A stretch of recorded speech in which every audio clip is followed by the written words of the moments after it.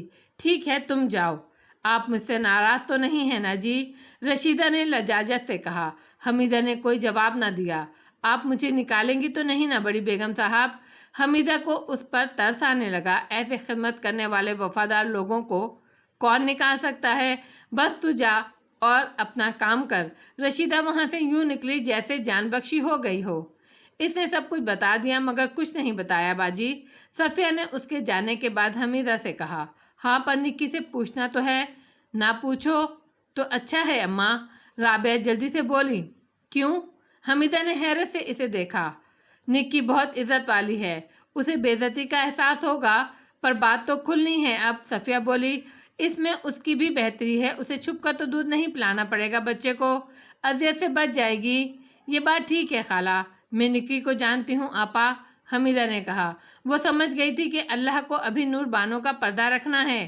بابا کی باتیں اب بھی اس کو راہ دکھا رہی تھی، اسے تو آم کھانے سے پیٹ گرنا اس کا کام نہیں تھا، یہ تو وہ سہ لے گی، لیکن یہ بات عبدالحق کو معلوم ہو یہ وہ نہیں سہ سکے گی۔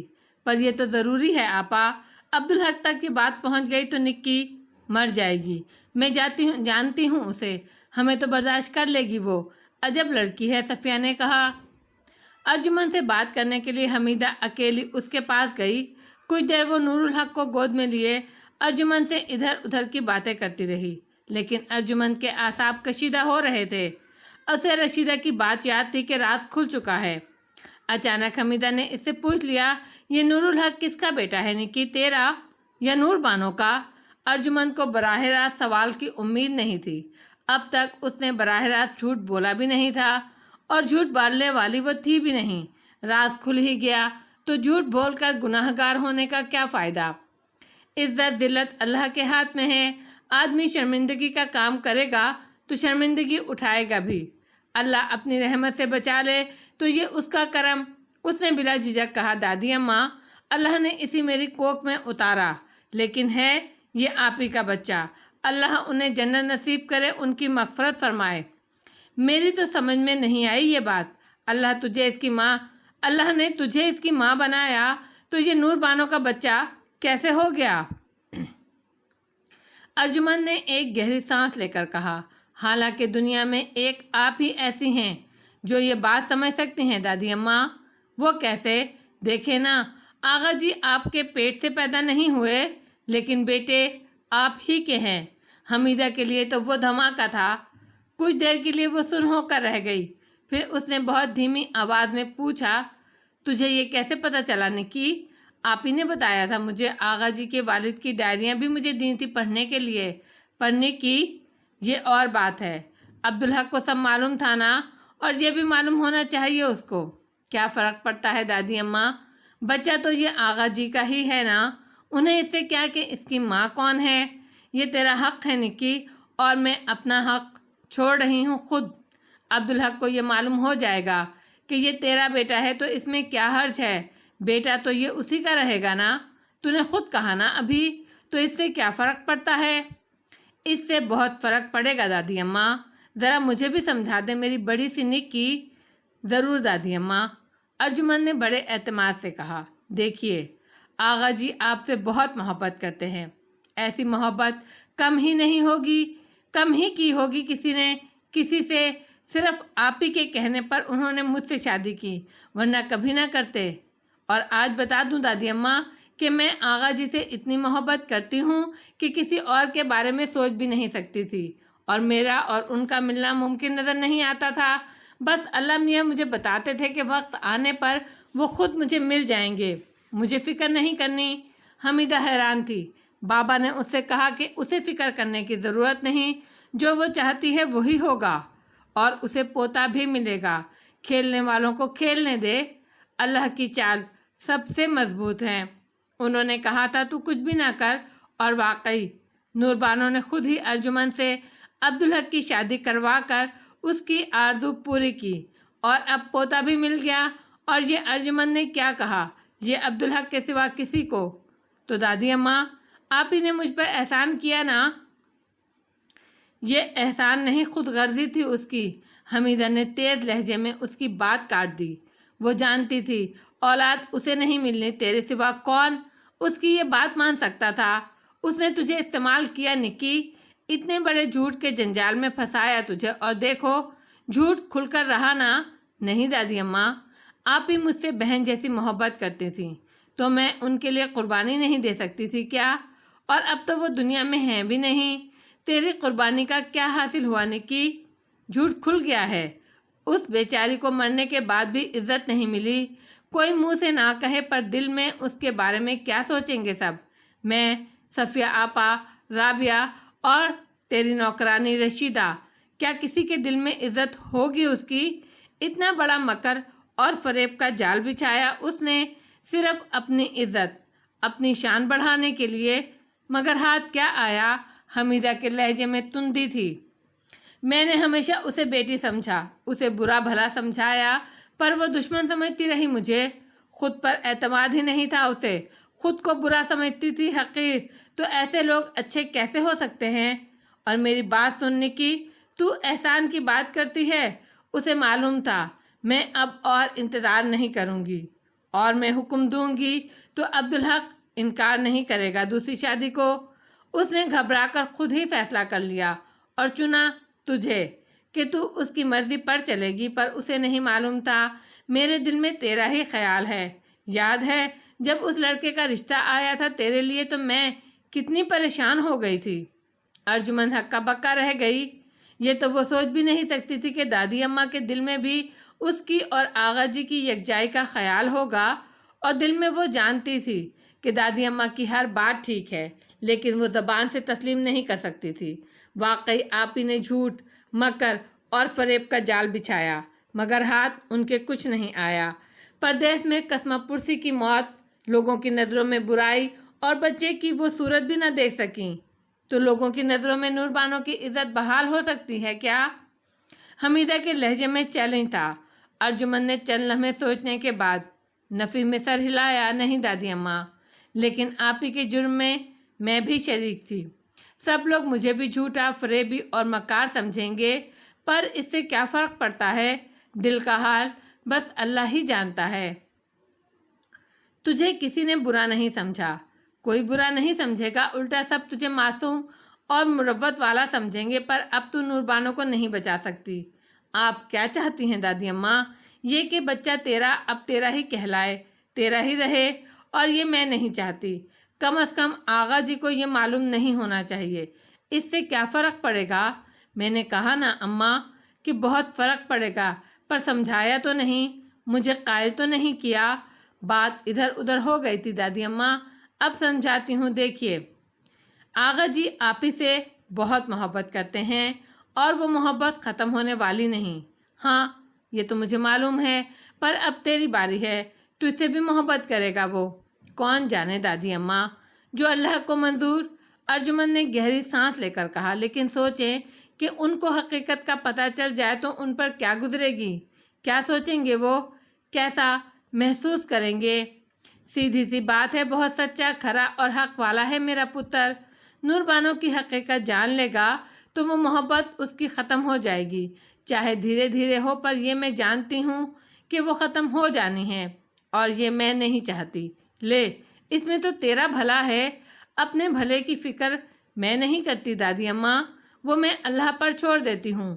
اس میں کئی باتیں ہیں، ایک تو میں اسے اچھا نہیں سمجھ سکتی کہ کسی ایسے شخص کی طرف سے جو اللہ کے ہاں چلا گیا ہے اپنی صفائی پیش کر سکتا نہیں، کسی ایسے شخص کا دل برا کراؤں جو اس مرنے والے سے بہت محبت کرتا ہو، چاہے اس کے لیے بہت بڑا جھوٹ بولنا پڑے۔ آپ میری پوری بات سن لیجئے، پھر اعتراض کیجئے گا دادی اماں۔ دوسری بات یہ کہ آغا جی آپ ہی سے جتنی محبت کرتے ہیں، اگر آپ ہی سے ان کا دل برا ہوا تو خدا نہ خواستہ انہیں بہت نقصان ہو سکتا ہے۔ ممکن ہے ان کا دل محبت سے ہی برا ہو جائے، وہ محبت کے نام سے چڑھنے لگ جائیں، پھر وہ کبھی کسی سے محبت نہیں کر سکیں گے، نہ آپ سے، نہ مجھ سے، نہ اپنے بچے سے، اور محبت ہی آغا جی کی سب سے بڑی طاقت ہے دادی اماں۔ ارجمن کی بات حمیدہ کے دل کو لگی تھی، پھر بھی اس نے کہا، یہ ضروری تو نہیں، میرے خیال میں تو ایسا ہی ہوگا۔ تو اسے نہ بتا کہ نور الحق تیرا بیٹا ہے، یہ نور الحق کے ساتھ زیادتی نہیں ہوگی کیا؟ اسے کیا فرق پڑے گا دادی اماں، اسے تو سب کچھ ملتا رہے گا، پر میں تو عبدالحق کو حقیقت بتانا ضروری سمجھتی ہوں۔ تو دادی اماں مجھے کچھ ہو جائے گا، مجھے یقین ہے میں بچوں گی نہیں۔ حمیدہ دہل گئی۔ کیسی باتیں کرتی ہے تو؟ سچ کہہ رہی ہوں اماں، اس کے بعد آغا جی کا سامنا کیسے کر سکوں گی میں؟ ہم سب جھوٹ بولتے رہیں عبدالحق سے، یہ اس پر ظلم نہیں ہوگا؟ ان کی تو بھلائی ہے اس میں دادی اماں، اور جھوٹ بولنے کی تو کوئی ضرورت نہیں۔ آغا جی جو سمجھ رہے ہیں بس انہیں وہی سمجھنے دیجیے۔ حمیدہ نے سوچا بات تو ٹھیک ہے۔ ارجمن نے اس کے دونوں ہاتھ تھام لیے۔ اچھی دادی اماں میری بات مان لیجیے۔ حمیدہ کا دل جیسے پگھل گیا۔ اصل میں تو یہ ارجمن ہی کے ساتھ زیادتی تھی، اس میں کسی اور کا کیا جاتا، اور وہ خود اسے قبول کر رہی تھی۔ اس کی یہ بات دل کو لگتی تھی کہ نور بانو کا فریب کھلنے کے بعد عبدالحق کو محبت سے نفرت ہو جائے گی۔ یہ لڑکی کتنی سمجھدار ہے اس کم عمری میں، اور اللہ نے کتنا بڑا دل دیا ہے اسے، خود کو نہیں دیکھتی، بس دوسروں کی فکر کرتی ہے۔ چل ٹھیک ہے، مان لیا میں نے، شکریہ دادی اماں۔ ارجمن نے اس کے ہاتھ چوم لیے۔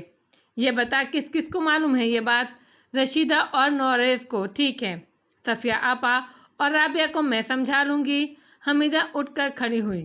ارجمن نے سکون کا سانس لیا۔ اب اسے اپنے بچے کو چھپ کر دودھ پلانے کی ضرورت نہیں تھی۔ وہ خود کو بہت ہلکا پھلکا محسوس کرنے لگی۔ وہ سب ایبٹ سے لاہور پہنچے۔ عبدالحق کو فون کر دیا۔ 2 دن بعد وہ بھی لاہور پہنچ گیا۔ عبدالحق کو اتنے دنوں میں سوچنے سمجھنے کے لیے بہت وقت مل گیا تھا، اور اس نے بہت کچھ سمجھ لیا۔ اپنی تمام کوتاہیاں، تمام غلطیاں اسے نظر آ گئی تھیں۔ اللہ سے تو اس نے بخشش طلب کر لی، لیکن جانتا تھا کہ بندوں کی معافی کے بغیر اللہ سے بھی معافی نہیں ملتی۔ اس بار اس نے 15 دن کی چھٹی لی۔ کلکٹر صاحب نے کہہ دیا کہ ضرورت پڑے تو وہ اس میں توسیع بھی کرا سکتا ہے۔ لمبی چھٹی لینے کا یہ مقصد تھا کہ وہ زندگی میں آنے والی سب سے بڑی تبدیلی کو کم از کم ذہنی طور پر قبول کر لے، اور زندگی کی تنظیم نو کے بارے میں فیصلہ کرے۔ اس نے سوچا تھا ایک بار 2-3 دن حق نگر بھی گزارے گا جا کر، مگر لاہور آیا تو جیسے وہاں نور بانو اسے پھر سے مل گئی۔ ہر جگہ وہ اس کے ساتھ تھی، بس نظر نہیں آتی تھی۔ گھر میں چپے چپے پر اس کی یادیں بکھری تھیں۔ جس کمرے میں وہ بیٹھتا، دروازے کی طرف اس یقین سے دیکھتا کہ ابھی نور بانو مسکراتی ہوئی دروازے سے اندر چلی آئے گی، لیکن نہیں، نور بانو مسکراتی ہی کب تھی؟ اس نے یاد کرنے کی کوشش کی، لیکن اسے ایک موقع بھی یاد نہ آیا کہ اس نے نور بانو کو بے ساختہ دل سے اندر سے مسکراتے دیکھا ہو۔ حیرت ہے اس نے پہلے کبھی اس بات پر غور نہیں کیا۔ یہ تو بڑی عجیب بات ہے۔ اس کا تو یہ مطلب ہے کہ وہ خوش نہیں تھی۔ خوشی اور مسکراہٹ کا تو چولی دامن کا ساتھ ہوتا ہے۔ خوشی پھول ہے تو مسکراہٹ اس کی خوشبو، خوشی کا اظہار مسکراہٹ ہوتی ہے۔ تو کیا نور بانو خوش نہیں تھی؟ کیا وہ ناخوش تھی؟ یہ بہت بڑا سوال تھا۔ اس سوال سے کئی اور سوال جنم لیتے تھے۔ کیا یہ اس کی ناکامی ہے؟ کیا وہ نور بانو کو خوشی نہیں دے سکا؟ وہ بے چین ہو گیا۔ دل کا بوجھ ہلکا ہونے کے بجائے اور بڑھ گیا۔ اسے ایک اور خیال آیا۔ کراچی میں اس نے نور بانو کے ساتھ بہت طویل عرصہ گزارا تھا، اور وہ بھی اکیلے، کوئی اور تھا ہی نہیں وہاں، تو وہ صرف اور صرف اس کا تھا۔ مگر اسے کراچی میں نور بانو اس طرح یاد نہ آئی۔ وہاں تو اس کے ذہن نے قبول کر لیا تھا کہ نور بانو ہمیشہ کے لیے رخصت ہو گئی، اب وہ کبھی واپس نہیں آئے گی۔ ایسا کیوں؟ اور کراچی میں بھی کبھی اس نے نور بانو کو مسکراتے ہوئے نہیں دیکھا، حالانکہ وہ وہاں بہت خوش تھی۔ نور بانو کو اس پر پورا قبضہ کرنے کا بڑا شوق تھا۔ وہ تو اس میں ننھے ساجد کا سانجھا بھی برداشت نہیں کر سکی تھی۔ وہ چاہتی تھی کہ وہ اس کے سوا کسی کو نہ دیکھے، نہ کسی سے بات کرے۔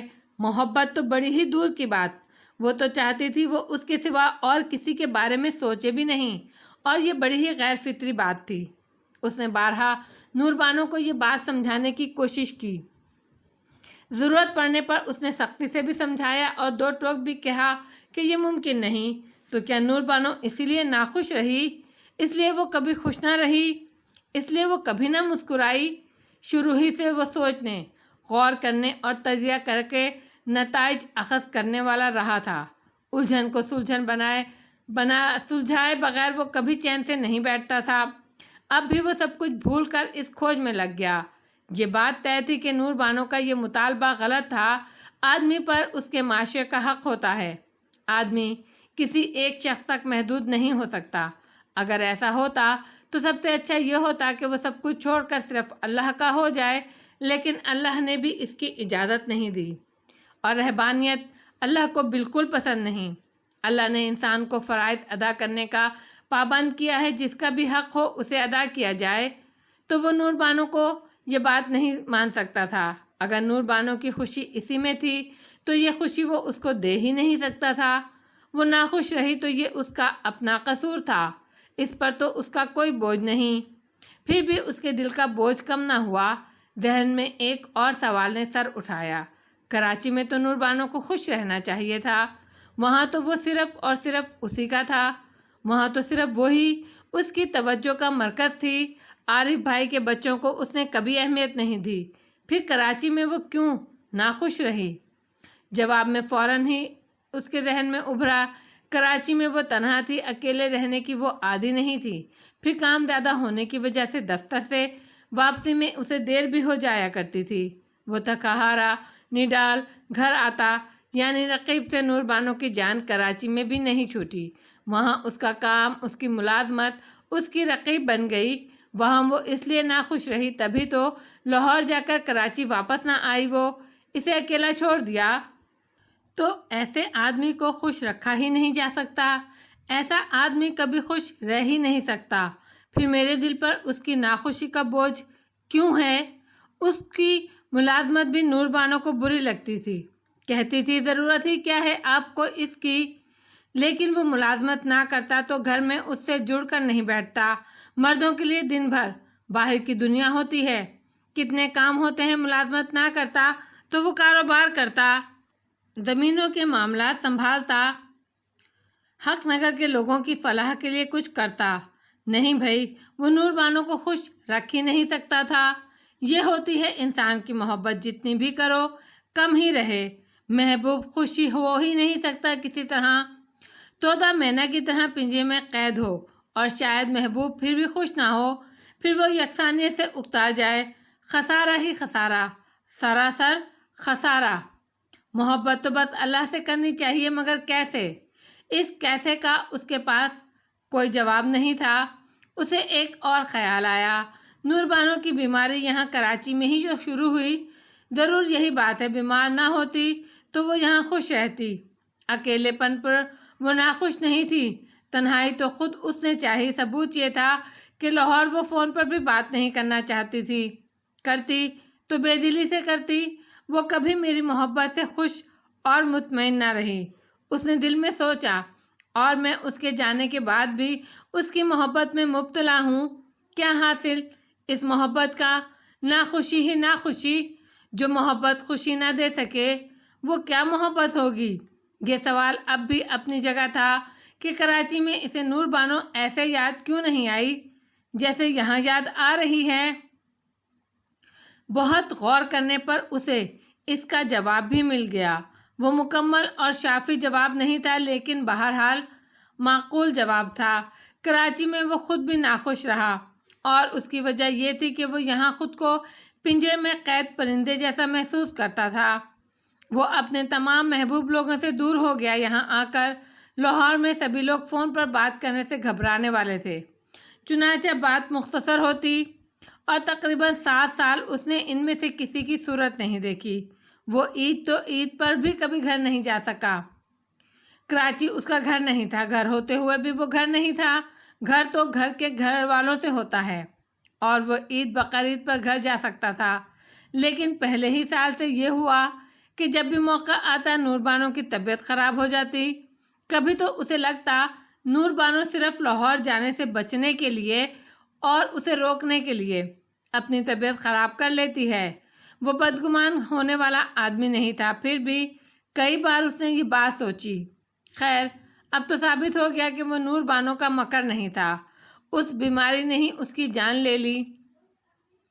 تو کراچی اس کے لیے شہر ہجر تھا، وہ وہاں خوش نہیں رہا، اور وہاں نور بانو کے ساتھ ہوتے ہوئے بھی وہ اس کے ساتھ نہیں رہا، اسی لیے وہ کراچی بھی اسے یاد نہیں آئی۔ رات کھانے کے بعد حمیدہ کے کمرے میں چلا گیا۔ کیسی ہیں اماں؟ میں ٹھیک ہوں، پتہ پر دیکھتی ہوں تو ٹھیک نہیں ہے، حمیدہ نے کہا۔ میں بھی ٹھیک ہوں اماں، اور ٹھیک ہو جاؤں گا کچھ دنوں میں۔ حمیدہ نے اسے غور سے دیکھا۔ اب تجھے تو میں سمجھا بھی نہیں سکتی، کیا سمجھاؤں گی میں؟ نہیں اماں، سمجھانے والی بات ہو تو ضرور سمجھاؤ۔ جو سب کچھ آپ ہی سمجھتا ہے اسے سمجھانا کیا؟ عبدالحق خود بھی اس بات سے اس سے بات کرنا چاہتا تھا۔ اس نے کہا، کبھی آدمی کی سمجھ میں خوب اچھی طرح سمجھی ہوئی بات بھی نہیں آتی، ایسے میں اس کے بڑے ہی اسے سمجھاتے ہیں جو عقل میں اس سے زیادہ ہوتے ہیں۔ میں عقل میں تجھ سے زیادہ نہیں، پر زندگی کا تجربہ زیادہ ہے مجھے۔ بے شک اماں، تو سمجھاؤ نا مجھے۔ جو کچھ تو نے قرآن پڑھ کر سمجھا، مجھے ضرورت کے وقت اللہ نے خود ہی سمجھا دیا، ورنہ میں مر گئی ہوتی۔ تو نے پڑھ کر سمجھا، پھر دوسروں کو سمجھایا بھی، پر اپنی ضرورت کے وقت اسے بھول گیا۔ میں سمجھا نہیں اماں۔ موت اللہ کا حکم ہے، اپنے مقررہ وقت پر آتی ہے۔ بندہ غم ضرور کرتا ہے، پر اللہ اسے صبر دیتا ہے تاکہ اس کے ذمے جو کام اس نے لگا رکھے ہیں وہ رک نہ جائیں۔ غم اپنی جگہ اماں، مگر میں نے کسی فرد سے منہ نہیں موڑا۔ خود کو خوش رکھنا بھی عبادت ہے پتر۔ میں اس سے بہت محبت کرتا تھا اماں۔ عبدالحق نے بے بسی سے کہا، پتہ ہے مجھے، پر تجھے پتہ نہیں۔ اللہ نے میرے سر کے سائیں کو اور میرے اکلوتے بیٹے کو ایک ہی دن اپنے پاس بلا لیا۔ یہ سن کر عبدالحق پر تھر تھری چڑھ گئی۔ ایک میرا جیون ساتھی تھا، جیسے نور بانو تیری تھی، تو دوسرا دنیا کے حساب سے دیکھو تو میرا آخری سہارا تھا، پر میں نے جیون کی ڈور نہیں چھوڑی۔ اللہ سے دعا کرتی رہی کہ تیری امانت تجھ تک پہنچانے کی مہلت مجھے دے دے۔ یہ صبر مجھے میرے رب نے دیا، اور اس کا کرم کہ آج بھی میں زندہ ہوں۔ میرے سر کے سائیں کی نسل تو ادھر ہی ختم ہو گئی نا، پر تیری اور تیری اولاد کی کیسی لگن تھی مجھے۔ غم تو اب بھی کبھی کبھی ہوتا ہے مجھے، پر میں سوچتی ہوں کہ اس سے بہت زیادہ تو خوشیاں دے دی ہیں دینے والے نے۔ تو جب غم ہوتا ہے تو شکر ادا کرتی ہوں اس کا خوشیوں پر۔ عبدالحق کی شرمندگی کی کوئی حد نہ تھی۔ سچ کہا حمیدہ نے، قرآن پڑھ کر جو وہ سمجھا اور وقت آنے پر بھول گیا، وہ اللہ نے حمیدہ کو بغیر قرآن کے وقت پر خود ہی سمجھا دیا۔ وہ جسے شکر ادا کرنا چاہیے تھا، اللہ نے اسے نور بانوں سے جوڑا، ملایا، اتنا طویل ساتھ عطا فرمایا۔ اس کی جدائی کے غم میں مبتلا تھا جو کہ مشیت تھی۔ اس نے قرآن سے اپنے رب کی رضا میں راضی ہونا نہیں سیکھا۔ میں بھی وصال دین سے اور اس کے ابا جی سے بہت محبت کرتی تھی پتر عبدالحق۔ حمیدہ کی آواز نے اسے چونکا دیا، پھر وہ کانپ کر رہ گیا۔ واقعی اماں کا نقصان تو اس کے نقصان سے سینکڑوں گنا زیادہ تھا۔ اس کا تو سب کچھ ایک ہی دن میں کھو گیا، شوہر، اکلوتا بیٹا، گھر کیا پورا گاؤں، اور اس پر ستم یہ کہ بینائی بھی گئی۔ اور اماں کیسے اللہ کے بھروسے پر اس کی امانتیں سنبھالے، اس کا انتظار کرتی رہیں۔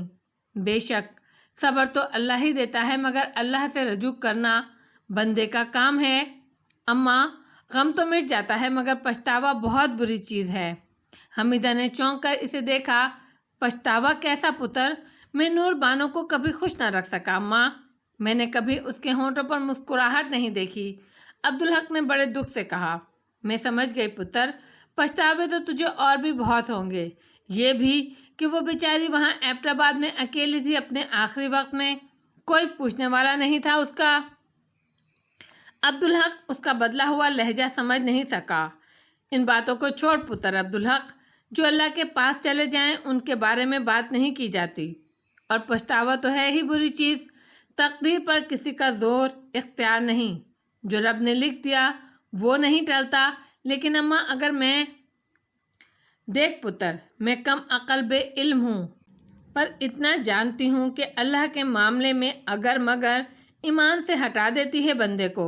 مگر اماں، میں کیسے بھولوں کہ میں نور بانو کو خوش نہیں رکھ سکا۔ اب تو مجبور کر رہا ہے پتر، تو میں زبان کھولوں گی۔ رب معاف کرے مجھے۔ تو ایک بات بتا، جسے اللہ خوش نہ کر سکے اسے کوئی بندہ خوش کر سکتا ہے بھلا؟ بندے کی اوقات ہے کیا ہے؟ عبدالحق بری طرح گڑبڑا گیا۔ میں نہیں سمجھا اماں، نور بانو خوش ہونے والی تھی ہی نہیں۔ اللہ اسے کروٹ جنت نصیب کرے، اس کے ساتھ اچھا معاملہ کرے، پر سچی بات یہ ہے وہ خوش ہونے والی نہیں تھی۔ تو آسمان سے تان تارے توڑ کر لا دیتا، تب بھی وہ خوش نہ ہوتی۔ یہ تو تم زیادتی کر رہی ہو اماں۔ نہ پتر، رب مجھے محفوظ رکھے بے انصافی سے۔ میں سچ کہہ رہی ہوں، تو غور تو کر، رب نے کتنی عنایتیں کی اس پر۔ اس کی بڑی بہن اور چھوٹی بہن دونوں بہت خوبصورت تھیں، تو اسی لیے اس کی ماں اس سے زیادہ محبت کرتی تھی۔ یہ تم کیسے کہہ سکتی ہو اماں؟ عبدالحق نے اعتراض کیا۔ تو یہ کیسے سمجھے گا پتر؟ اس بات کو سمجھنے کے لیے تو ماں کا دل چاہیے۔ ماں کو اپنا سب سے کمزور، سب سے محروم بچہ سب سے پیارا ہوتا ہے، تو دنیا میں اس کا مشاہدہ تو کر سکتا ہے، اسے محسوس نہیں کر سکتا۔ خیر، مجھے تو اس نے آپ ہی بتائی تھی یہ باتیں، اور بہنیں بھی اس سے بہت محبت کرتی تھیں، پر وہ بات بات پر چڑھتی، ہر ایک سے اسے شکایت ہوتی، لڑنے کے بہانے تلاش کر لیا کرتی، اللہ سے گلہ کرتی کہ اسے بہنوں سے کمتر کیوں بنایا، خوش کس بات پر ہوتی ہی نہیں وہ۔ اور پتر، اللہ بھی اپنے کمزور بندوں سے بہت پیار کرتا ہے۔ ماں کو شاید یہ خوبی اس نے اپنی ہی دی ہے۔ تو دیکھ اللہ نے کیسا کرم فرمایا اس پر۔ اس کے گھر پر حملہ ہوا، سب لوگ شہید ہو گئے، اللہ نے اسے بچا لیا۔ پھر دنیا میں اس کا کوئی نہ رہا تو اللہ نے ہم سے اسے ملا دیا، گھر اور کنبہ دے دیا اسے۔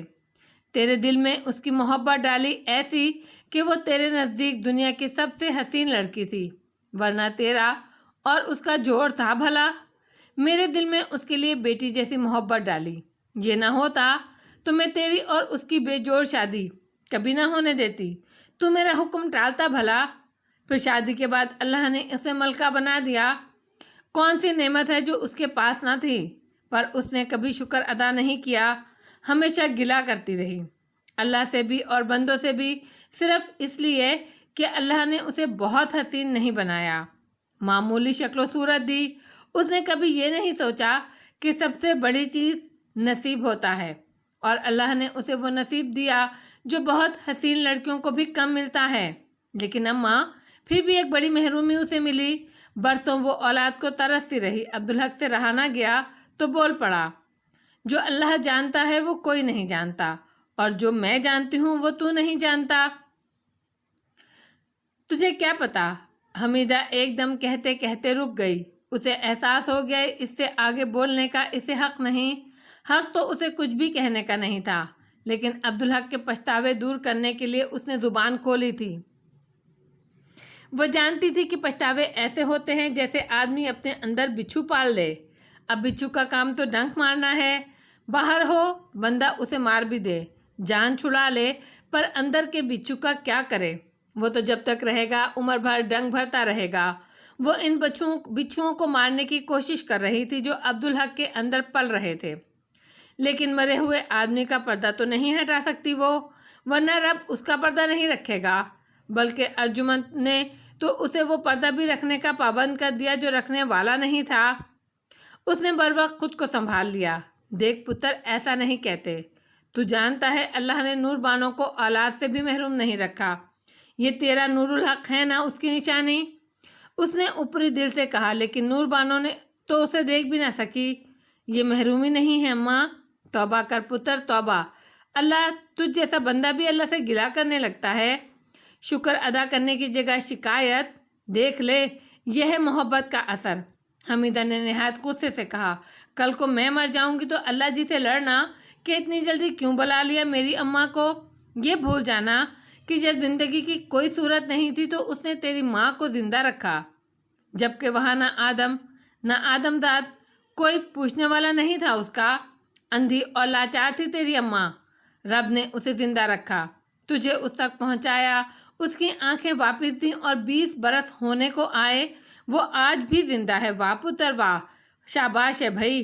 عبدالحق پر تو جیسے گھڑوں پانی پڑ گیا، شرمندگی کی کوئی حد نہ تھی، اندر اس کے وجود میں جیسے زلزلہ سا آیا، اس کی زبان ہی نہیں دل بھی اور جسم کا رواں رواں بھی استغفار کر رہا تھا۔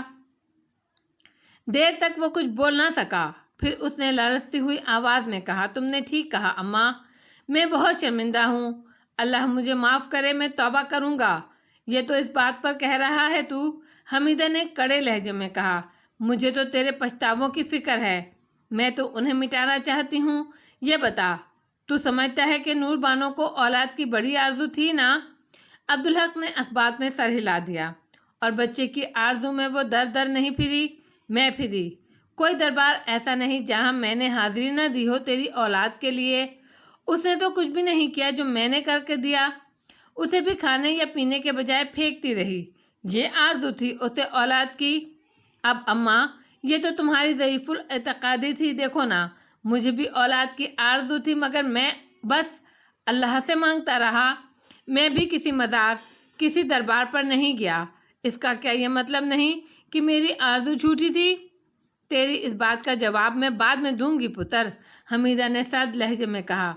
تو یہ بتا، بندے کی سب سے بڑی محرومی دور ہو، سب سے بڑی آرزو پوری ہو تو وہ کیسا نرم مہربان ہو جاتا ہے پوری دنیا کے لیے، کیسا شکر ادا کرتا ہے رب کا۔ پر نور بانو کی آرزو پوری ہوئی تو وہ اور سخت ہو گئی۔ یہ تم کیسے کہہ سکتی ہو اماں؟ یہ تو زیادتی ہے۔ تو خود سوچ پتر، میں گھر کی بڑی ہوں، اس نے مجھے خوشخبری سنائی اور اس کے بعد ایبٹ آباد چل دی، مجھ سے اجازت بھی نہ لی۔ خیر، اس سے زیادہ تو یہ شکایت مجھے تجھ سے ہے، پر میں بھی تو اسے بیٹی ہی سمجھتی تھی نا۔ میں جانتی ہوں میری جگہ اس کی ماں ہوتی تو بھی وہ یہی کرتی، اسی لیے مجھے اس سے گلا نہیں۔ تو نے مجھ سے پوچھا ہوتا تو میں کبھی نہ جانے دیتی اسے۔ تو سمجھتا نہیں ان باتوں کو، کچا پکا معاملہ ہوتا ہے نا، عورت کا تو اتنا لمبا سفر خطرناک ہوتا ہے، اونچے نیچے راستے، ایک جھٹکا بھی لگ جائے تو قصہ ختم۔ یقین کر یہ اللہ کی ایک اور کریمی تھی، ورنہ اس نے تو خرابی میں کمی نہیں چھوڑی۔ بچہ ضائع بھی ہو سکتا تھا۔ حمیدہ نے گہری سانس لی، پھر بولی، اب تو مجھے بتا، اس کی سب سے بڑی آرزو پوری ہوئی تو وہ تجھے گھر کو ہم سب کو چھوڑ کر ایبٹ آباد چل دی۔ کیا یہ خوشی اس اکیلی کی تھی، ہم میں سے کسی کی نہیں؟ ارے وہ تو سب کی خوشی تھی۔ وہ میرے پاس ہوتی تو میں کتنا خیال رکھتی اس کا، اور یہاں اس کے کتنے خدمت کرنے والے تھے۔ حق مارا نا اس نے سب کا۔ عبدالحق حیران تھا۔ یہ بات اماں نے پہلے بھی کہی تھی کہ سفر میں بچے کو خطرہ ہو سکتا ہے، پھر نور بانو نے یہ خطرہ کیوں مول لیا؟ شاید نا تجربہ کاری کی وجہ سے، اسے معلوم نہیں ہوگی یہ بات۔ اب بتا، اس کے ایبٹ آباد جانے کی کیا تک تھی؟ حمیدہ نے اسے جھنجھوڑ دیا۔ میں نے بتایا نا اماں کہ اس نے منت مانی تھی۔ میرا مزاروں درباروں کے چکر لگانا غلط تھا، تو نور بانو کی یہ منت تو غلط نہیں تھی نا؟ میرے نزدیک تو غلط تھی، اور یہ میں نے اس سے کہا بھی تھا۔ عبدالحق نے صفائی پیش کی۔ اب اس نے مان لی تو میں کیا کرتا؟ منت یہی تھی نا کہ تو اسے نہیں دیکھے گا اور وہ تجھے نہیں دیکھے گی، تو یہ کام تو یہاں بھی ہو سکتا تھا، ایک کمرے میں 9 مہینے کا اعتکاف کرنے بیٹھ جاتی۔ وہ کسی خوبصورت مقام پر رہنا چاہتی تھی تاکہ بچہ خوبصورت ہو۔ تو بہت خوبصورت ہے پتر، تو کیا ٹھاکرانی تجھے جنم دینے کے لیے گاؤں چھوڑ کر کہیں چلی گئی تھی؟ اور خوبصورت مقام تو مری بھی تھا۔ پہلی بات کا عبدالحق کے پاس کوئی جواب نہیں تھا۔ مری میں ہسپتال ڈاکٹر کا مسئلہ تھا ماں، ایبٹ آباد میں ڈاکٹر ہسپتال سب تھا، کیا انہوں نے بچا لیا اس کو؟ مری میں خدمت کرنے والے شمریز کے سب گھر والے تھے۔ مری میں بھی بچے پیدا ہوتے ہیں پتر، حمیدہ نے کہا۔ پھر ایک اور بات بتا، وہ نکی کو کیوں اپنے ساتھ لے کر گئی؟ اس پر کیا حق تھا اس کا؟ نکی تو نئی نویلی دلہن تھی، اس کا تو الٹا حق چھین لیا اس نے۔ اور تجھ سے نہ ملنے کی منت مانی تھی تو یہ اور ضروری تھا کہ نکی تیرے ساتھ رہے۔ 2 بیویوں کے ہوتے ہوئے آدمی اکیلا رہے، یہ کوئی اللہ کو خوش کرنے کی بات ہے؟ وہ اماں اپنا اکیلا پن دور کرنے کے لیے، مگر حمیدہ اب جلال میں تھی، اس نے اس کی بات کاٹ دی۔ اس کے لیے وہ نسیمہ کو ساتھ لے جاتی، رابعہ بھی تھی، میں بھی تھی، سب تجربہ کار تھی۔ نکی بیچاری کو کیا پتا ان معاملات کا؟ وہ معصوم کم عمر لڑکی، اس نے تو ٹھیک سے تجھے دیکھا بھی نہیں، تیرے ساتھ وقت بھی نہیں گزارا ڈھنگ سے، یہ تو سراسر ظلم تھا اس پر۔ پے در پہ حملوں سے عبدالحق گھبرا گیا، اور ہر بات معقول تھی، جواب کسی کا نہیں تھا اس کے پاس۔ وہ چڑچڑا ہو گیا، جھنجھلا کر بولا، اپنی نکی سے بھی پوچھ لو نا اماں، وہ کیوں تیار ہوئی جانے کو؟ وہ کوئی انکار کرنے والی تھی؟ نہ تجھے نہ نور بانو کو۔ اس کی بات چھوڑ، تو اللہ والا ہے، تو نے یہ ظلم کیوں ہونے دیا نئی نویلی دلہن پر، اور جو اللہ کی طرف سے تیری ذمہ داری تھی؟ میں نے کہا تھا نور بانو سے، وہ بولی ارجمند خود تیار ہے میرے ساتھ جانے کو۔ عبدالحق نے بے بسی سے کہا، دیکھ پتر، جو ہوا سو ہوا، وہ تو بدلے گا نہیں، میں تو صرف تیرے پچھتاوے دور کرنے کی کوشش کر رہی ہوں۔ نور بانو کو پردیس میں موت آئی ایسی کہ کوئی پوچھنے والا نہیں تھا اس کا۔ اب مجھ سے پوچھ تو میں کہوں گی کہ اس کی موت وہیں اور اسی طرح لکھی تھی، کوئی اسے ٹال نہیں سکتا تھا۔ پر دنیا دار بن کر سوچوں تو کہوں گی کہ اس نے جو بویا وہ کاٹا۔ یہ سب سامان اس نے خود کیا تھا اپنے لیے۔ ارجمن، نوریز اور رشیدہ کو بلا وجہ سزا ملی اس کی۔ تو بہت سوچنے والا ہے نا پتر، سوچ کہ نور بانو نے یہ سب کچھ کیوں کیا، ہم سب بڑوں کو چھوڑ کر اس حال میں نکی کو لے کر اتنی دور کیوں گئی۔ سوچے گا تو جواب بھی مل جائے گا، کوئی پچھتاوا نہیں رہے گا۔ یہ تو سب بلبلیں ہیں پانی کے پتر۔ جزاک اللہ اماں، میں ضرور سوچوں گا۔ پچھتاوا تو ناشکرا پن ہوتا ہے پتر۔ میں اللہ سے توبہ کروں گا اماں، اور انشاءاللہ ہر پچھتاوا مٹا دوں گا۔ اب وہ بات بھی سمجھا دو جو میں نے کہی تھی کہ بعد میں سمجھاؤں گی۔ حمیدہ نے گہری سانس لے کر کہا، تو درباروں مزاروں میں جانے کو بابوں سے دعا کرنے کو شرک سمجھتا ہے نا پتر؟ جھوٹے مال کھانے والے بابوں کی میں بات نہیں کرتی۔ جو اصل بابے ہوتے ہیں نا، وہ اللہ کے ولی ہوتے ہیں۔ میں جاہل نری پر اتنا جانتی ہوں، انہوں نے سب کچھ چھوڑ کر اللہ سے لو لگائی ہوتی ہے، اس سے محبت کرتے ہیں، وہ اس کی ہر بات مانتے ہیں، اس کا کھانا پینا سونا جاگنا رشتے ناطے محبتیں سب صرف اللہ کے لیے ہوتی ہیں، تو پھر اللہ بھی ان سے محبت کرتا ہے، انہیں دوست بنا لیتا ہے۔ تو سوچ، کوئی چھوٹا مرتبہ ہوتا ہے اللہ کا دوست ہونا؟ پھر اللہ اپنے دوستوں کی کوئی بات نہیں ٹالتا، تو لوگ جو وہاں جاتے ہیں تو وہ ان سے سفارش کے لیے کہتے ہیں، اللہ کے ہاں بھی سفارشیں چلتی ہیں۔ عبدالحق نے معترضانہ لہجے میں کہا، کیوں نہیں؟ سفارش تو ہر جگہ چلتی ہے پتر۔ وہ تو سب کی سنتا ہے اماں، بے شک، مگر کچھ دعائیں قبول بھی تو نہیں ہوتی نا پتر، اور سفارش پر قبول ہو جاتی ہیں کیا؟ ہاں، دیکھ تیری دعا میں اور اللہ کے ولی کی دعا میں تو فرق ہوگا نا۔ دوست تو زیادہ عزیز ہوگا نا پتر۔ پر اماں، لوگ مزاروں قبروں کے سامنے سجدہ کرتے ہیں، کھلا شرک ہے یہ تو، ولی کا اس میں کیا دوش پتر؟ اور لوگ نہ سمجھ ہیں، کوئی پیار سے سمجھاتا بھی تو ان کو نہیں ہے نا، شرک کہنے سے تو اور ضد آ جاتی ہے انہیں۔ تجھ میں تو بڑی عاجزی ہے پتر، یہ بات تکبر والی کی تو نے، برے کو برا کہنے سے وہ اچھا نہیں ہوتا، برا کہے بغیر اچھائی بتائی اور سمجھائی جاتی ہے۔ سوچ تو ذرا کہ نبی پاک نے کسی کو برا کہا کبھی، اور اس سے بھی زیادہ بگڑے ہوئے لوگوں کو اچھا بنا لیا۔ عبدالحق واقعی شرمندہ ہوا۔ ٹھیک کہہ رہی ہو اماں، شاید میں بہت خراب ہو گیا ہوں، بہت توبہ کروں گا اللہ سے۔ نہ پتر، تو بہت اچھا ہے، پر وقت کبھی کبھی آدمی کو ہلکا کر دیتا ہے۔ جا، اب تو سو جا، تھک گیا ہوگا۔ میں تو ضروری بات کرنے آیا تھا اماں، وہ کل کر لینا، جلدی کیا ہے؟ عبدالحق اٹھ کر کھڑا ہوا۔ عبدالحق کا دل بھی بوجھل ہو رہا تھا اور دماغ بھی، سر میں درد تھا۔ حمیدہ کی سچی باتوں نے اسے ہلا کر رکھ دیا۔ پہلی بار اسے احساس ہو رہا تھا کہ وہ بہت بدل گیا ہے، اندر سے بہت خراب ہو گیا ہے، بہت برا۔ حمیدہ نے کہا تھا، یہ نور بانو کی صحبت کا اثر ہے۔ وہ شکر کی جگہ شکایت کا مرتکب ہوا، مگر یہ غلط تھا۔ آدمی خود ہی خراب ہوتا ہے، خود کو خراب کرتا ہے، کسی دوسرے کا کیا دوش؟ اسے تو محبت نے خراب کیا تھا۔ ارجمن نے غور سے اسے دیکھا۔ کیا بات ہے، آپ کی طبیعت تو ٹھیک ہے؟ اس نے پرتشویش لہجے میں پوچھا۔ ٹھیک ہوں ارجمن، آئیے لیٹ جائیے۔ عبدالحق نڈھال ہو رہا تھا، لیکن ابھی لیٹنا نہیں چاہتا تھا، آنکھوں میں نیند جو نہیں تھی۔ اچھا آپ بیٹھیے، میں ابھی آئی، ارجمن نے کہا اور کمرے سے چلی گئی۔ عبدالحق نے اپنے بیٹے کی طرف دیکھا، وہ بیٹھ کے اس سرے پر دیوار کے ساتھ لیٹا ہوا تھا اور سو رہا تھا۔ عبدالحق ٹکٹکی باندھے اسے دیکھتا رہا۔ وہ دل میں اللہ کا شکر ادا کر رہا تھا۔ شرمندگی بھی تھی کہ واقعی بہت ناشکری کی اس نے۔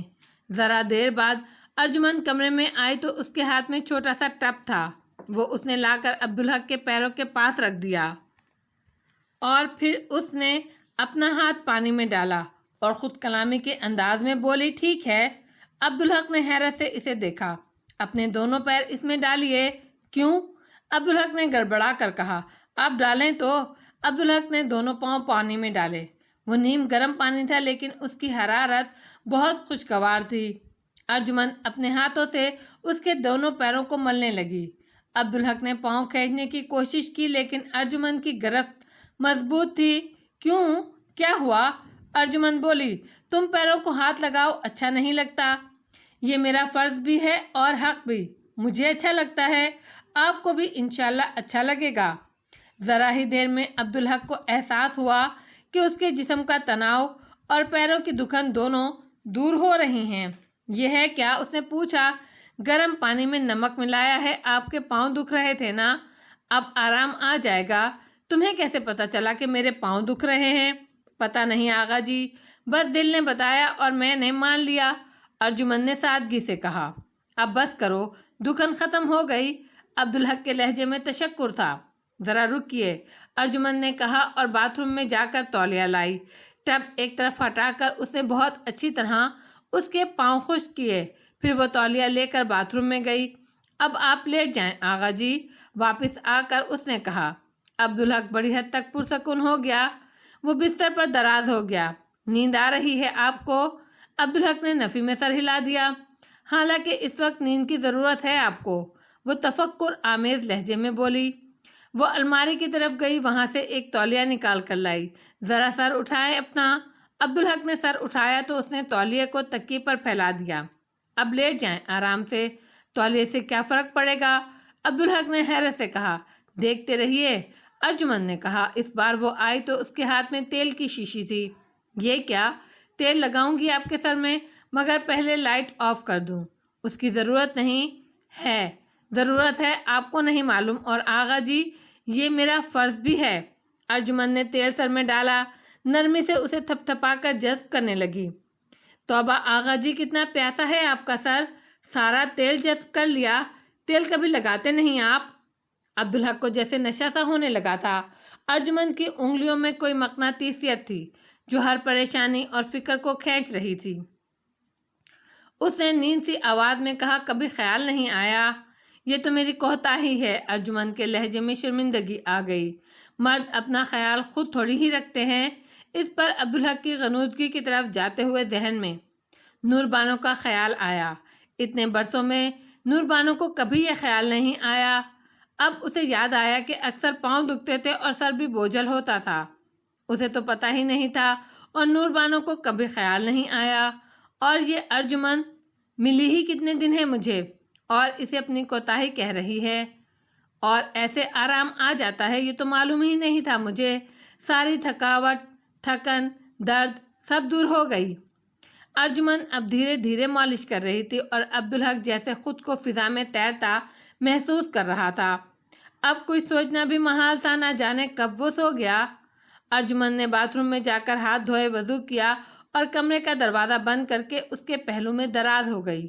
وہ معمول کے مطابق سونے سے پہلے کے ورد کر رہی تھی۔ وہ بہت گہری اور پرسکون نیند تھی۔ ارجمن نہ جگاتی تو اس کی آنکھ کبھی نہ کھلتی۔ ارجمن کو دیکھ کر اسے اندازہ ہوا کہ وہ پہلے سے جاگی ہوئی ہے اور نماز کے درمیان سے اٹھی ہے۔ فجر کی اذان ہو گئی کیا؟ اس نے گھبرا کر پوچھا۔ جی نہیں، ہونے والی ہے، میں نے ذرا پہلے جگا دیا آپ کو تاکہ آپ آرام سے تیار ہو جائیں۔ عبدالحق سمجھ گیا کہ ارجمن تہجد کے لیے اٹھی ہوگی۔ وہ نماز پڑھ کر آیا۔ ارجمن کچن میں تھی۔ ننھا نور الحق جاگ رہا تھا اور ہاتھ پاؤں چلا رہا تھا۔ وہ بیٹھ کر اسے دیکھنے لگا۔ کتنی عجیب بات تھی کہ یہ نور بانو کا بیٹا، صورت ہو بہو ارجمن جیسی، اور نام ارجمن نے نور الحق رکھا اس کا۔ اسے یاد آیا، نور بانو کو اس بات کی بڑی فکر تھی کہ بچہ اس پر نہ پڑے، وہ بہت خوبصورت ہو، اور ارجمن جو کہ ویسے ہی خوبصورت ہے لیکن نور بانو کو شاید بہت زیادہ حسین لگتی ہوگی، اسی لیے وہ اسے ایبٹ آباد ساتھ لے گئی اور اسے نظروں کے سامنے رکھا۔ یہ اسی کا نتیجہ ہے کہ بچہ ارجمن پر پڑا۔ نور بانو کو بس یہی فکر تھی کہ عبدالحق نے تعصب سے سوچا، وہ نہیں جانتی تھی کہ صورت شکل سے کچھ نہیں ہوتا۔ اماں نے ٹھیک ہی کہا تھا، نصیب بڑی چیز ہوتا ہے، اور ارجمن کی بات بھی اسے یاد تھی۔ اس کے پاس اپنے بچے کے لیے اور طرح کے خواب تھے۔ وہ اپنے بچے کو اللہ اور رسول کی اور اس کے بعد اس کی محبت سکھانا چاہتی تھی۔ اور اللہ نے بچہ نور بانو کو دیا، ارجمند کو نہیں، لیکن دیکھا جائے تو اسے ارجمند ہی پالے گی۔ چلیے ناشتہ کر لیجئے۔ ارجمند نے اسے چونکا دیا۔ ناشتہ اس نے سب کے ساتھ کیا۔ بہت اچھا لگا، جیسے پرانے دن لوٹ آئے ہوں، لیکن نہیں، بہت بڑی کمی تھی۔ اب بہت بڑا فرق تھا جب میں اور اب میں۔ اب نور بانو نہیں تھی۔ اب سب کچھ پہلے جیسا کبھی نہیں ہو سکتا تھا۔ اس کے سینے کا خلا کبھی نہیں بھرے گا۔ اس رات ارجمند پھر پچھلی رات والا معمول دہرانے لگی تو عبدالحق نے کہا، آج تو مجھے تھکن نہیں ہے۔ تو کیا ہوا؟ اچھا تو لگے گا نا آپ کو، اور تازہ دم ہو جائیں گے۔ اچھا لگا تھا نا آپ کو؟ عبدالحق نے اثبات میں سر ہلایا۔ اچھا تو لگے گا، لیکن ضرورت نہیں ہے تو زحمت کیوں کرو؟ ارجمند نے شکایتی نظروں سے اسے دیکھا۔ آپ اسے میرے لیے زحمت سمجھتے ہیں؟ اس میں میری خوشی ہے۔ آپ کو خدمت کرنا، آپ کی ضرورت پوری کرنا، آپ کو خوش رکھنا، یہ میرا فرض تو ہے ہی، لیکن میرے لیے کتنی بڑی خوشی ہے یہ آپ نہیں سمجھ سکتے۔ آپ کو ضرورت نہ بھی ہو، اچھا نہ بھی لگے تو میری خوشی کے خیال سے اسے برداشت کر لیا کیجیے۔ ایثار آپ ویسے بھی بہت کرتے ہیں۔ عبدالحق کو شرمندگی ہونے لگی۔ ایسی خدمت اور برداشت کرنا کہہ رہی ہے اسے؟ اس لڑکی میں کتنی عاجزی اور انکساری ہے، اور یہ اس کی خوشی ہے۔ کسی سے جیتنے کی فکر نہیں اسے، اپنا حق جتانے کی بھی ضرورت نہیں سمجھتی۔ اس لمحے ایک بھولی بسری یاد ابھر آئی۔ ماتا جی اسے سلانے کے بعد پتا جی کے کمرے میں جاتی تھیں۔ اسے پتہ ہی نہیں تھا۔ ایک رات اس کی آنکھ کھل گئی تو پتہ چلا کہ ماتا جی نے بتایا وہ پتا جی کی سیوا کرنے جاتی ہیں ہر رات، اور سیوا کرنے کی وضاحت انہوں نے کی تھی، پاؤں دبانا، سر دبانا، اور ارجمند وہی کچھ تو کر رہی تھی۔ ایک بات بتاؤ ارجمند، یہ سب تمہیں کس نے سکھایا؟ کیا کچھ آقا جی؟ ارجمند نے نیم گرم پانی میں اس کے تلووں کو سہلاتے ہوئے بغیر سر اٹھائے پوچھا۔ یہ سب کچھ، یہ خدمت جسے تم فرض کہتی ہو؟ پتہ نہیں آقا جی، شاید خود ہی آ جاتا ہے یہ سب کچھ۔ وہ اب بھی اس کے پیروں میں گم تھی۔ خود ہی کیسے آ سکتا ہے بھلا؟ عبدالحق نے اعتراض کیا۔ بہت کچھ ایسا بھی ہوتا ہے دنیا میں، آپ تو مجھ سے زیادہ جانتے ہیں آقا جی، ارجمند نے بے دھیانی سے کہا۔ عبدالحق کو ایسا لگ رہا تھا جیسے ارجمند کے ہاتھوں سے کوئی توانائی، کوئی طاقتور کرنٹ اس کے پیروں میں منتقل ہو کر اس کے جسم میں پھیل رہا ہو، اور جسم میں تازگی پھیلا رہا ہو، جسم میں کیف سا دوڑ رہا تھا۔ گزشتہ رات اسے یہ احساس نہ ہو سکا، شاید تھکن کی وجہ سے۔ وہ صرف پرسکون ہوا تھا، اس کیف سے آشنا نہیں ہوا تھا۔ اس وقت تو اس کا دماغ بھی جیسے بادلوں میں اڑ رہا تھا۔ میں تو ایسا کچھ نہیں جانتا دنیا میں جو خود بخود ہو جاتا ہو۔ اسے احساس بھی نہیں تھا کہ وہ بغیر سوچے سمجھے بول رہا ہے۔ لیکن مجھے یہ سب کچھ کسی نے نہیں سکھایا۔ تو پھر تمہیں کیسے آیا یہ سب؟ بچہ سانس لینا کیسے سیکھتا ہے آغا جی؟ وہ تو نیا نیا پیدا ہوا ہوتا ہے، نہ سمجھ ہوتا ہے، اسے کوئی تجربہ نہیں ہوتا سانس لینے کا، تو اسے سانس لینا کون سکھاتا ہے؟ یہ تو میں بتا سکتا ہوں، عبدالحق نے فاتحانہ لہجے میں کہا۔ اس کو ایک دھپ رسید کیا جاتا ہے، تکلیف سے روتا ہے تو سانس آتی ہے، سانس آتی ہے تو اس کی سمجھ میں آتا ہے کہ وہ تو نہ سمجھ ہوتا ہے آغا جی۔ ارجمند نے سر اٹھائے بغیر کہا، ٹھیک، میں یہ کہنا چاہ رہا تھا کہ روتے ہوئے وہ بے ارادہ سانس لیتا ہے، اور پھر مشین چل پڑتی ہے، پھر وہ ساری زندگی سانس لیتا رہتا ہے، چلے مان لیا، لیکن تکلیف پر رونا اسے کون سکھاتا ہے؟ ارجمند اب بھی اسی کیفیت میں تھی۔ یہ تو جبلت ہے، اور جبلت کیا ہے؟ تم ہی بتاؤ۔ ارجمند نے پہلی بار سر اٹھا کر اسے دیکھا۔ ہاتھ اس کے اب بھی مصروف تھے۔ وہ اقبال صاحب نے بتایا تو ہے نا آغا جی، سکھائے کس نے اسماعیل کو آداب فرزندی؟ عبدالحق کو پہلی بار احساس ہوا ارجمند کے ہاتھوں سے اس کے جسم میں منتقل ہونے والی توانائی ارجمند کے ارتکاز کی وجہ سے تھی، اور وہ مکمل ارتکاز تھا۔ دل، دماغ، جسم اور روح سب اس کے پیروں پر مرتکز تھے، اور اب وہ ارتکاز ٹوٹ گیا تھا تو کرنٹ تو اب بھی تھا، مگر بہت موہوم۔ ارجمند سر اٹھائے اسے دیکھ رہی تھی۔ وہ فیضان نظر تھا یا کہ مکتب کی کرامت؟ عبدالحق نے پہلا مصرع پڑھا۔ چھوٹا منہ بڑی بات آغا جی، مگر میرے خیال میں اقبال صاحب نے یہ مصرع صرف اس لیے کہا کہ روایتی طور پر شعر 2 مصرعوں کا ہوتا ہے۔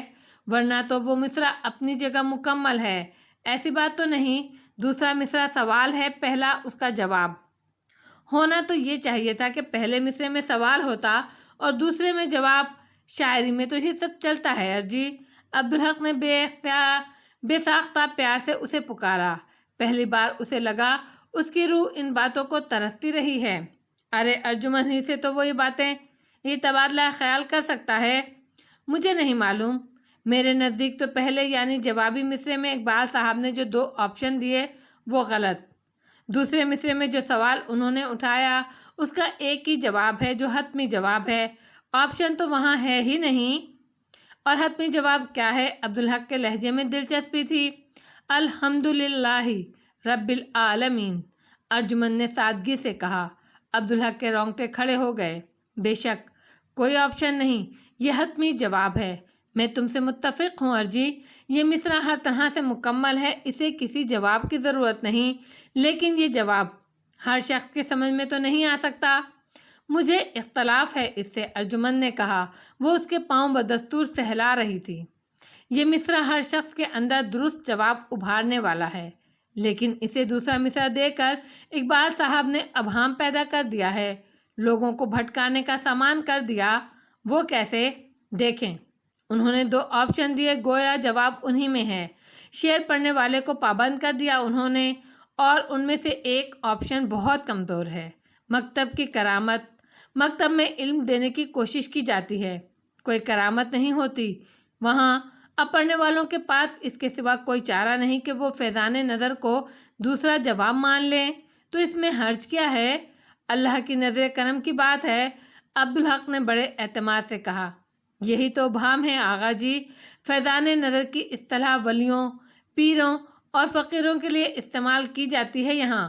عبدالحق کو اس کی بات کا قائل ہونا پڑا۔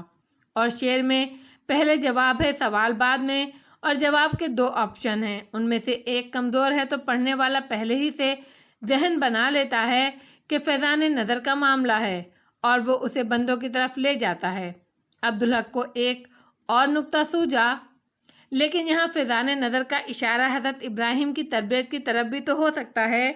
اس سے کیا فرق پڑتا ہے آغا جی؟ وسیلے کی بات توجہ کرنا تو راہ سے بھٹکنا ہے۔ توجہ تو وسیلہ بنانے والے کی طرف ہونی چاہیے۔ منبع اور سرچشمہ تو وہی ہے نا، الحمدللہ رب العالمین۔ لیکن اہمیت وسیلے کی بھی تو ہے نا؟ ہے، لیکن یہ خیال بھی رہے وسیلہ محض آزمائش ہے۔ وسیلے میں جتنا الجھیں گے راستہ اتنا طویل اور منزل اتنی دور ہوگی، پھر وسیلے کی اہمیت بھی ختم ہو جائے گی، اور جس نے وسیلہ بنایا اس سے تو ہم پہلے ہی دور ہو چکے ہیں۔ اور آغا جی، اللہ تو بغیر وسیلے کے بھی بہت کچھ دے دیتا ہے۔ اس دنیا کو تو اللہ نے اسباب کا کارخانہ بنایا ہے، لیکن بہت کچھ وہ بے گمان اور براہ راست بھی دیتا ہے۔ وضاحت تو کرو۔ ابھی آپ جبلت کی بات کر رہے تھے، ہر جاندار کو ملی ہے اور کسی کے توسط کے بغیر ملی ہے۔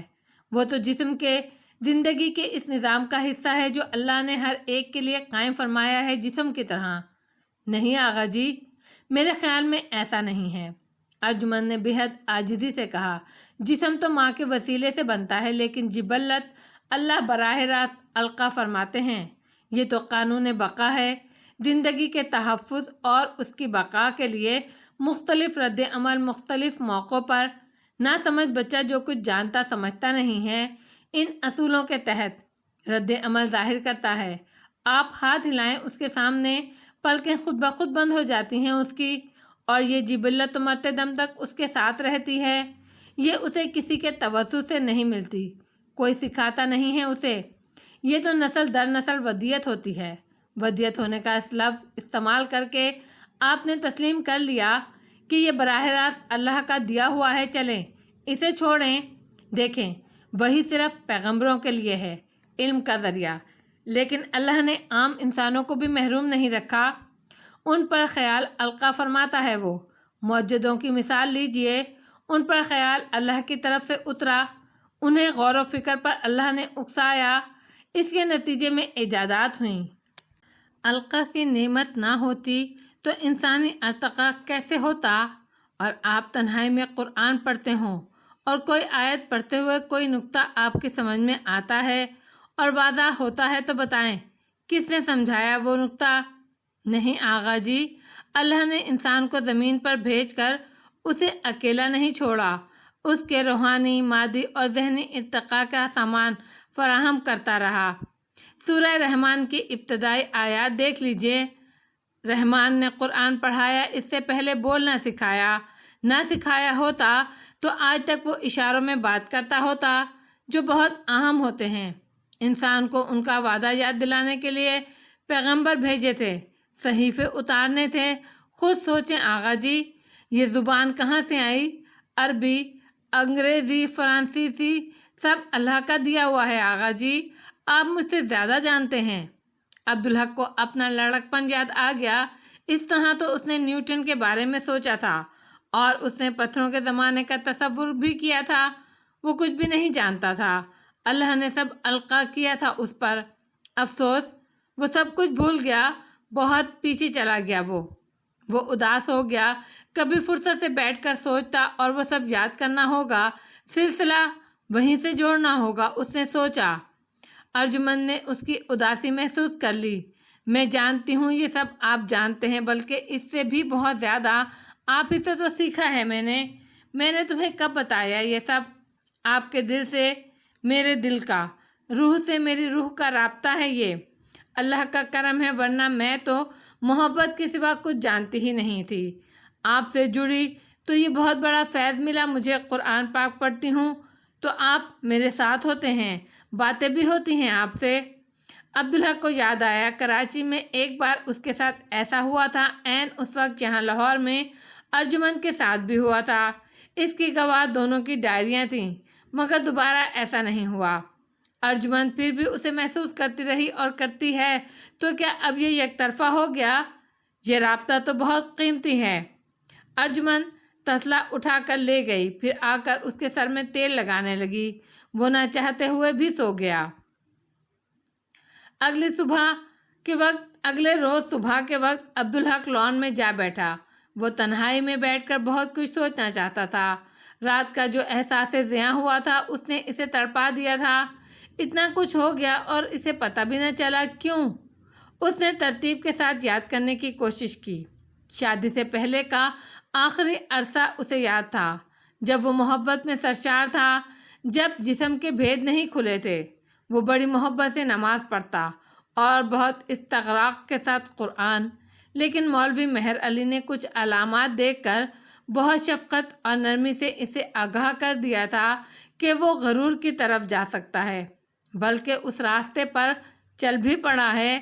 بدقسمتی کا آغاز نور بانو کے ساتھ اختلاط سے ہوا تھا۔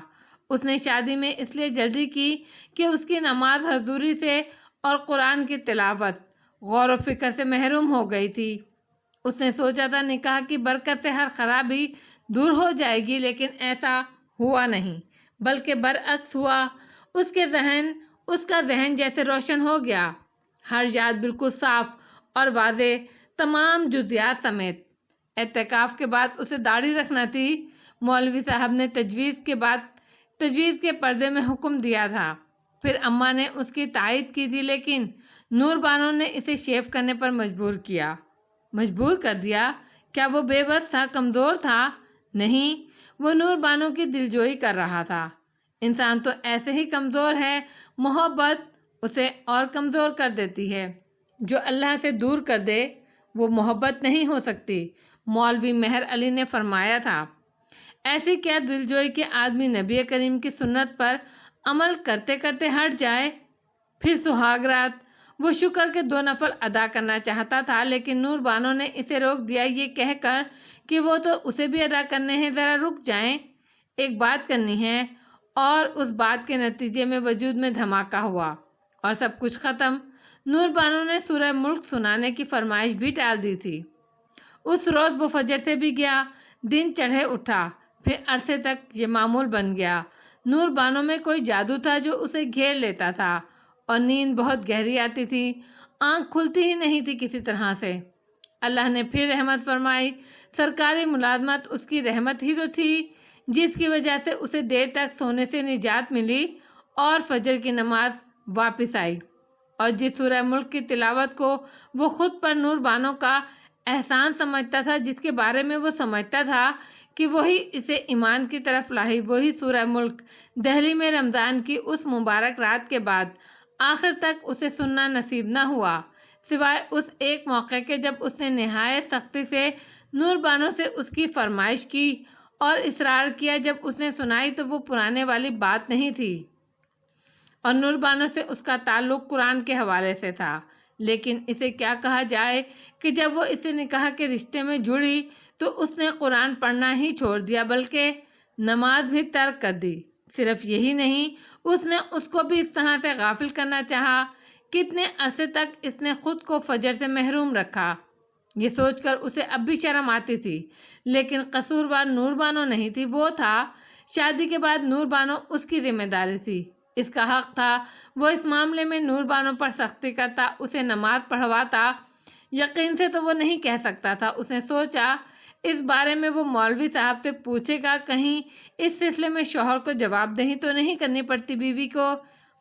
اس سے قطع نظر یہ تو حقیقت تھی کہ نور بانو نے نماز بالکل چھوڑ دی تھی، قرآن پڑھنا بھی چھوڑ دیا۔ وہ دوپہر کے وقت سو کر اٹھتی، اسے اس کے ناشتے کھانے سے، اس کی ضرورتوں سے نہ کوئی غرض تھی نہ فکر، وہ تو صرف اس کے جسم کے تقاضے پورے کرنے کی فکر کرتی تھی، اس کے علاوہ اسے کسی معاملے سے غرض نہیں تھی۔ عبدالحق کی شرمندگی کی کوئی حد نہ تھی، فرض کر لو وہ اس کی ذمہ داری نہیں بھی تھی تو محبت کے حوالے سے تو تھی۔ وہ ہر طرح سے اپنا نقصان کر رہی تھی، بلکہ خود کو برباد کر رہی تھی، دنیا کا نقصان بھی اور آخرت کا نقصان بھی۔ وہ کیسا محبت کرنے والا تھا کہ اس کی آنکھوں کے سامنے وہ خود کو تباہ کرتی رہی اور وہ خاموشی سے تماشا دیکھتا رہا۔ یہ کیسی محبت تھی، شرمندہ کرنے والی محبت، خود کو بھی اور اپنے محبوب کو بھی۔ اس نے کبھی ایک بار بھی نور بانو سے جلدی اٹھنے کو نہیں کہا، اسے ناشتہ نہیں ملتا تھا، کوئی بات نہیں، آدمی کو حق ہے کہ وہ اپنے حقوق سے دستبردار ہو جائے، لیکن دوسرے کو اس کے اپنے نقصان سے بچانے کی کوشش کرے نہیں، اس کے لیے تو اسے جواب دہی کرنا ہی پڑے گی۔ وہ آخری معاملے میں سراسر قصوروار تھا اور تمام لوگوں کا قصوروار تھا، حتیٰ کہ نور بانو کا بھی۔ محبت کیا یہ ہوتی ہے کہ محبوب نے جو محبت اللہ سے غافل کر دے وہ اچھی نہیں ہوتی؟ اس کے کانوں میں مولوی صاحب کی آواز گونج رہی تھی۔ نور بانو نے ایبٹ آباد جانے کو کہا، اس نے اماں سے اجازت لیے بغیر مان لیا۔ اس نے ارجمند کو ساتھ جانے کو کہا، اس نے مان لیا۔ یہ نہیں سوچا کہ یہ نئی نویلی دلہن کے ساتھ زیادتی ہوگی، اس کی جواب دہی اس سے ہوگی، اور ایسا نازک صورتحال میں اس نے ایک حاملہ عورت کو، ایک کم عمر نئی نویلی دلہن اور ایک نوکر کے ساتھ اتنی دور بھیج دیا۔ یہاں سے نسیمہ بھی جا سکتی تھی اور رابعہ بھی اور ساجد بھی، مگر اسے کچھ نہیں سوجا۔ پھر اس نے نور بانو کی احمقانہ منت بھی مان لی، چلو اس میں بھی کوئی حرج نہیں، اپنے اپنے عقیدے کی بات ہوتی ہے، لیکن اسے ارجمند کو تو محروم نہیں کرنا چاہیے تھا۔ وہ اس سے ملنے تو باقاعدگی سے جا سکتا تھا، یہ اس کا فرض تھا، جاتا رہتا تو وہاں کے حالات سے بھی واقف رہتا۔ اب سوچتے ہوئے عقل میں یہ نہیں آتا تھا کہ اس نے یہ سب کیسے قبول کر لیا۔ کیا وہ فائق العقل تھا، مخبوط الحواس تھا، سمجھ بوجھ سے محروم تھا؟ وہ یہ سب کیسے ہونے دیا اس نے؟ اور جواب ایک ہی تھا۔